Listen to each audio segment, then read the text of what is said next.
Welcome to Steady Growth, where we build money, character, and resilience the same way. Small, steady, and on purpose. No hype, just honest steps that add up. Let's begin.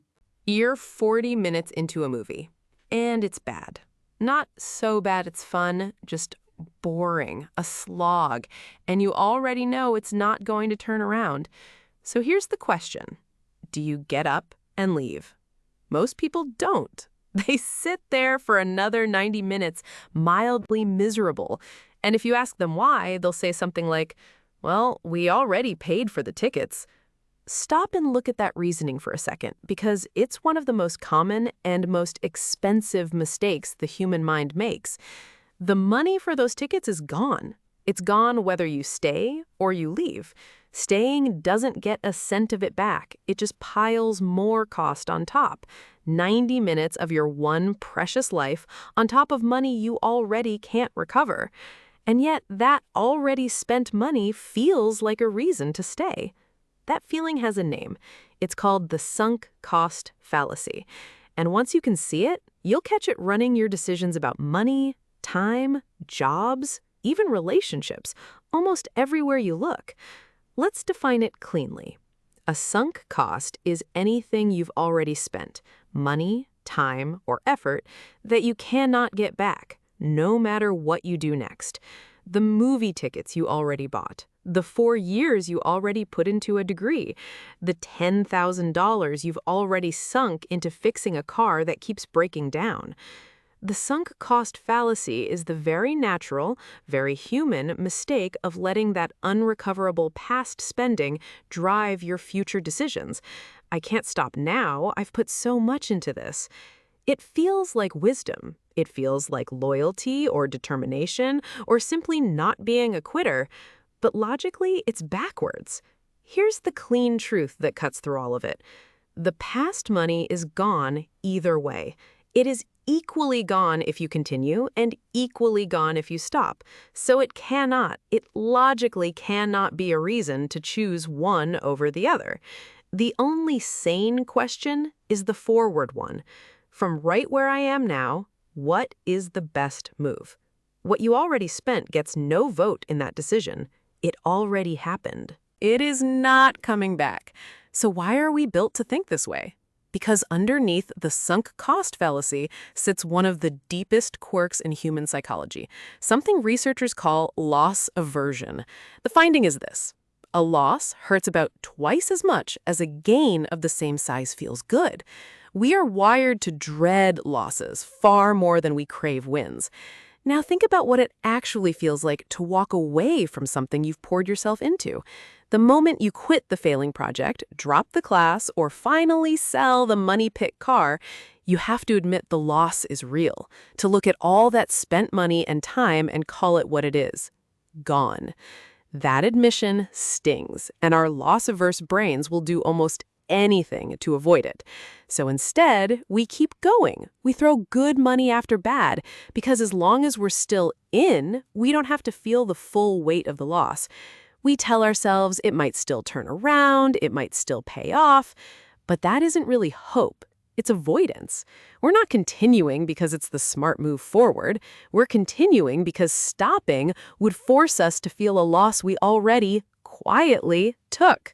The bill came due a while ago. Refusing to look at it doesn't make it smaller, it just lets it keep growing. And here's just how big this gets, because it is not only bad movies.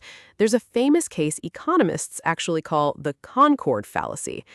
Decades ago, Britain and France teamed up to build a supersonic passenger jet, the Concorde. Partway through, it became painfully clear the project was going to lose enormous amounts of money. The economics simply did not work. The rational move was to stop. But they didn't. They kept pouring money in for years. And the reason they gave, over and over, was that they had already spent so much they couldn't quit now. Read that carefully. The very fact that they'd already wasted billions became their argument for wasting billions more. That is the sunk cost fallacy operating at the scale of nations, advised by some of the smartest people in 2 countries. which should tell you something both comforting and humbling. Comforting: if entire governments fall for this, your bad movie instinct isn't a personal failing, it's deeply, universally human. Humbling: being smart doesn't protect you. Only seeing the trap protects you. Now let's bring it home, because the sunk cost fallacy quietly runs some of the biggest decisions of your life. It's the car you keep dumping money into, 1,000 here, 800 there, because you've already put so much into it, when that same money would be a healthy down payment on something reliable. It's the career or the degree you grind through joylessly because you're too far in to switch now, even though too far in only describes the past, and your future is the one thing you actually get to choose. It's the business, the project, the renovation, where the rallying cry becomes, "We've come too far to stop," which is word for word the exact reasoning that built the Concorde. And it runs through relationships and commitments in ways that go beyond money and deserve their own careful, tender thought. But notice the tell in every single one, the word already. Anytime you catch yourself justifying a decision with how much you've already put in, let a small, gentle alarm go off, because already is the past, and the past doesn't get a vote in what you do next. None of this means you were foolish to get here. Almost everyone is standing in a trap like this somewhere right now. It just means that today you get to look forward instead. So here's the tool. One clean question that cuts through the whole thing. When you feel trapped by something you've invested in, stop and ask, knowing what I know now, if I were starting fresh today with no history, no money already spent, would I choose to begin this? That question is almost magical because it deletes the sunk cost entirely and forces you to look only forward, which is the only honest direction to look. One of the most famous business decisions in history turned on exactly this question. In 1985, the chip company Intel was hemorrhaging money in the memory business it had been built on, and its leaders were frozen. They'd poured years and the company's whole identity into memory chips. So Andy Grove turned to his co-founder, Gordon Moore, and asked, if we got kicked out and the board brought in a new CEO, what would he do? Moore answered instantly, he would get us out of memory. And Grove said, then why don't you and I walk out the door, come back in, and do it ourselves? They quit memory, bet everything on microprocessors, and built one of the most successful companies of the era. That is the whole tool right there. Step outside your own history and ask what a clear-eyed newcomer would do. So, would you start watching this movie now? Would you buy into this car's repair history today? Would you sign up for this exact project knowing everything you now know? If the answer is a clear no, then continuing isn't loyalty or grit, it's just the sunk cost fallacy keeping you stuck. And here's the reframe that takes the sting out. Walking away from a sunk cost isn't quitting, and it isn't waste. The waste already happened. Stopping is simply the moment you stop the waste. You cut your losses, free up your time and energy, and point them at something that can actually pay off.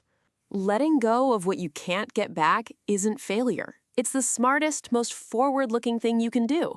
Now, let me be honest with you, because on this channel, calm and accurate beats clever, and this idea has a dangerous twin.